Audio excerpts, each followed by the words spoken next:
Audio Jungle.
Jemaat HKBP Delta Mas yang dikasihi Tuhan, selamat pagi, salam semangat merenungan hari Pason.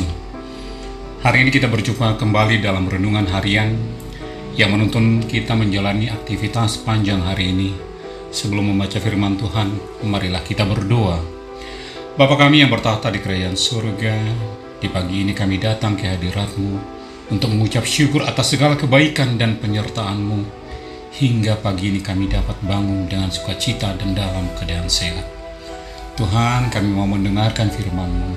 Curahkanlah Roh Kudus-Mu yang akan menerangi hati dan pikiran kami, sehingga kami dapat memahami dan melakukan firman-Mu dengan benar. Amin.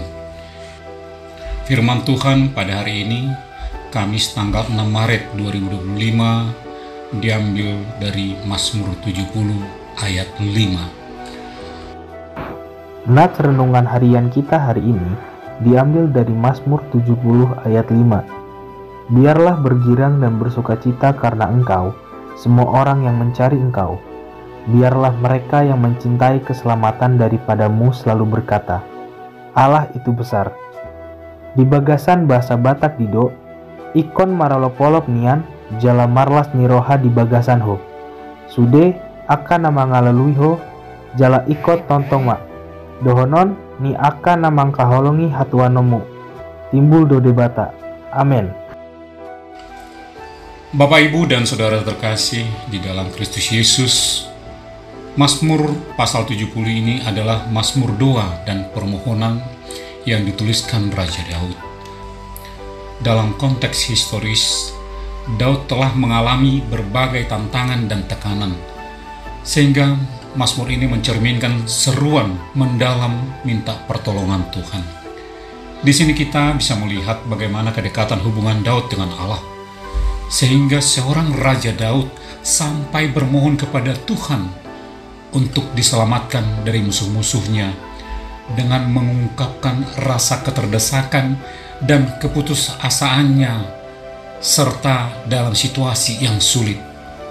Mazmur ini juga memiliki kedudukan penting dalam kitab Mazmur sebagai ungkapan kerinduan akan keselamatan dan keinginan untuk melihat keadilan ditegakkan.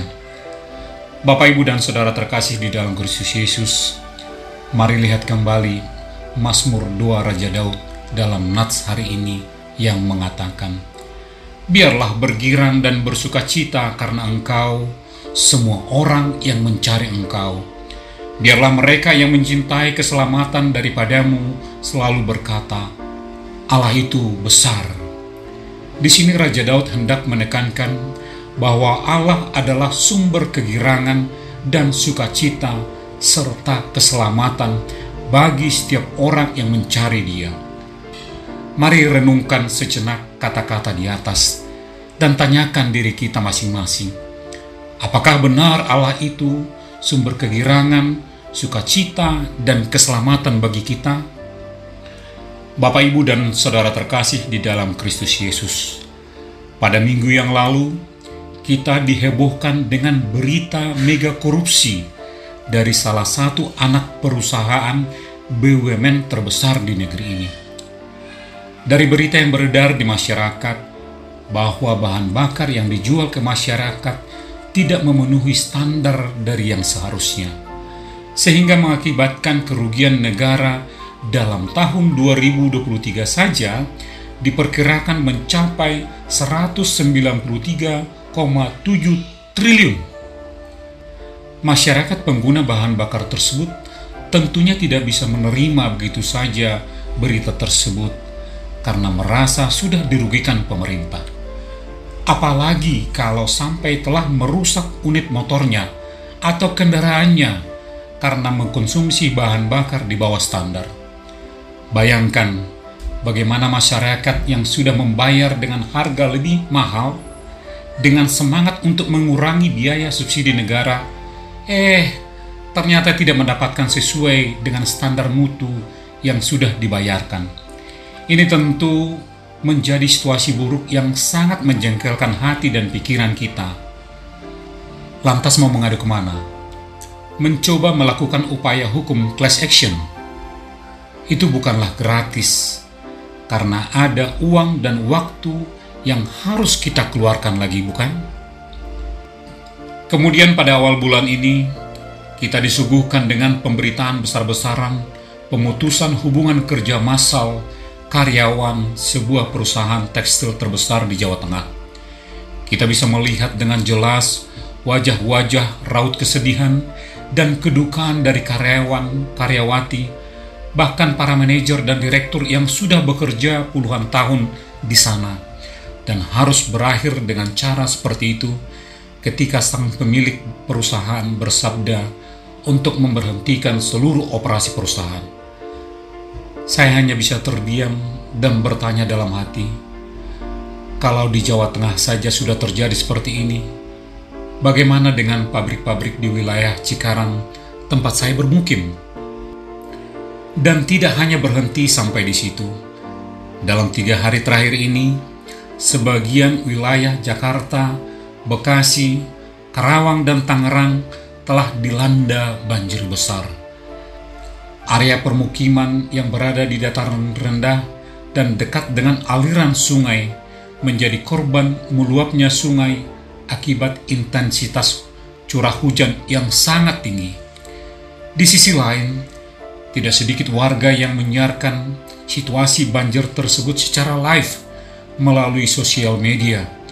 Mereka menunjukkan situasi di mana air telah memasuki jalanan, memasuki bagian teras depan dan dalam rumah, dan semakin lama air semakin tinggi sehingga membuat situasi menjadi menakutkan. Dari berita yang beredar, data sementara pemerintahan Kota Bekasi menunjukkan ada 16.000 keluarga korban terdampak dan 5.000 orang warga yang harus mengungsi akibat banjir ini. Selebihnya mereka tentu masih bertahan sambil berjaga-jaga dan membersihkan rumahnya masing-masing. Ternyata tidak hanya warga yang harus diungsikan, juga binatang dan hewan peliharaan. Ini sungguh menyedihkan dan membuat hati miris melihatnya. Bapak, Ibu, dan Saudara terkasih di dalam Kristus Yesus, berkaca pada kejadian di atas, ketika kita mengalami kerugian, di mana kendaraan yang kita pergunakan sehari-hari menjadi rusak akibat mengkonsumsi bahan bakar di bawah standar, dan kita harus menanggung biaya untuk perbaikannya. Dan tidak hanya itu, rumah kita pun mengalami kebanjiran, perabot-perabot rumah tangga terendam, alat-alat elektronik menjadi rusak, motor, dan bahkan mobil pun tidak luput dari banjir, dan terakhir, kita pun harus mengungsi. Membayangkan kejadian ini saja pun rasanya sudah sesak dan berat, apalagi kalau harus mengalaminya. Terlebih di saat puasa ini, di mana tetangga kita masih harus menahan lapar dan haus. Sungguh suatu beban yang tidak mudah dan sangat berat. Beban ini lebih dari ungkapan sudah jatuh ditimpa tangga juga. Kembali kepada pertanyaan di atas. Apakah benar Allah itu sumber kegirangan, sukacita, dan keselamatan bagi kita? Dalam hati kita pasti berontak, tidak bisa menerima kenyataan ini dan bertanya-tanya, di manakah Engkau Tuhan ketika semua ini terjadi? Tidakkah Engkau sayang kepada kami sehingga dengan jari telunjuk-Mu saja Engkau bisa melalukan semua kejadian itu dari kami? Tentunya semua pertanyaan akan berkecamuk dan berkembang dalam pikiran kita, seolah-olah kita mendudukan Allah dalam kerangka berpikir kita, dan kita makin meragukan kuasanya. Bapak, Ibu, dan Saudara terkasih di dalam Kristus Yesus, dalam Yesaya 55 ayat 8-9, Allah berkata, "Sebab rancanganku bukanlah rancanganmu, dan jalanmu bukanlah jalanku, demikian firman Tuhan.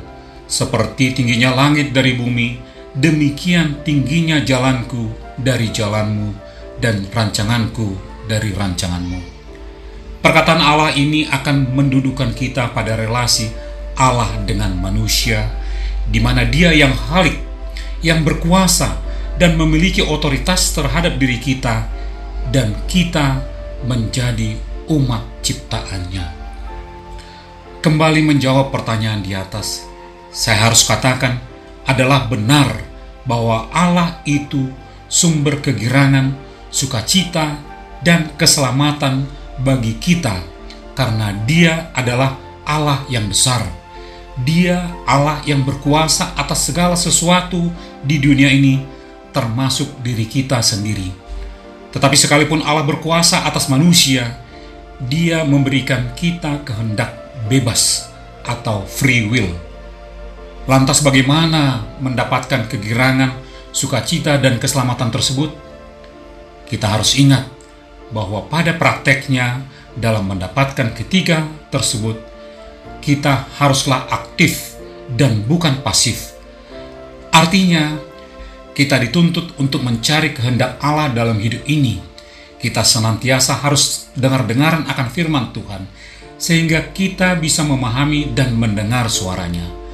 Tidak berhenti sampai di situ, kita juga harus mengungkapkan isi hati kita kepada Tuhan melalui doa dan nyanyian seperti Mazmur doa Raja Daud ini, karena Allah adalah sahabat yang sejati. Dalam Yesaya 55 ayat 6 dikatakan, "Carilah Tuhan selama Ia berkenan ditemui, berserulah kepadanya selama Ia dekat." Itu artinya bahwa Allah kita dekat dengan orang yang berduka, dekat dengan orang yang menderita oleh berbagai tantangan dunia ini yang tidak kita harapkan. Apakah itu oleh karena ketidakadilan, terpinggirkan dari komunitas sosial masyarakat, atau oleh rupa-rupa bencana alam seperti banjir yang saat ini sedang melanda, sehingga kita harus kehilangan harta dan lain sebagainya. Kuncinya, carilah dan berserulah kepada Tuhan, karena Dialah satu-satunya sumber sukacita dan kebahagiaan serta keselamatan yang sejati. Marsangakma Devatata. Amin. Mari kita bersatu di dalam doa. Terima kasih Tuhan untuk firman yang sudah kami dengar dan mengingatkan kami bahwa Engkaulah satu-satunya penolong yang sejati, sumber sukacita dan kebahagiaan serta keselamatan dikala kami dalam tekanan dan tantangan di dunia ini. Apakah itu oleh rupa penderitaan, kemiskinan, sakit penyakit, dan terpinggirkan di masyarakat. Kiranya tanamkan di dalam hati kami untuk dapat kami lakukan seturut kehendak-Mu. Kami berdoa untuk anak-anak dan orang tua, berikan kami kekuatan, kesehatan, dan sukacita. Berkati anak-anak kami di dalam ke sekolah ataupun perkuliahannya, sehingga dapat selesai sesuai waktunya. Anak-anak kami yang sedang mencari pekerjaan ataupun yang sudah mendapatkan pekerjaan, kiranya curahkan kasih dan hikmat-Mu buat mereka menjadi anak-anak terang dan berkenan di hadapan-Mu. Begitu juga kami orang tua, berkati segala pekerjaan dan usaha kami, sehingga mampu mencukupi segala kebutuhan anak-anak kami, dan mereka bisa mandiri di dalam kehidupannya. Berdoa juga untuk setiap jemaat yang merindukan kehadiran anak di tengah keluarga. Kami memohon, curahkanlah belas kasihan-Mu dan berkatilah setiap usaha medis yang mereka tempuh. Kami percaya tiada yang mustahil di hadapan-Mu. Berdoa juga buat anak-anak kami yang sudah waktunya berkeluarga. Tuhan, tunjukkanlah jalan bagi mereka dan berikanlah jodoh yang daripada-Mu, sebagaimana Engkau bersabda bahwa tidak baik manusia itu seorang diri dan akan memberikan penolong baginya. Inilah doa dan permohonan kami Bapa, yang kami panjatkan hanya di dalam satu nama, Yesus Kristus Tuhan kami. Marilah kita terima berkat dari Tuhan. Anugerah Tuhan kita Yesus Kristus dan kasih setia dari Allah Bapa serta persekutuan Roh Kudus, itulah yang menyertai kita dari dulu, sekarang, dan sampai selama-lamanya. Amin.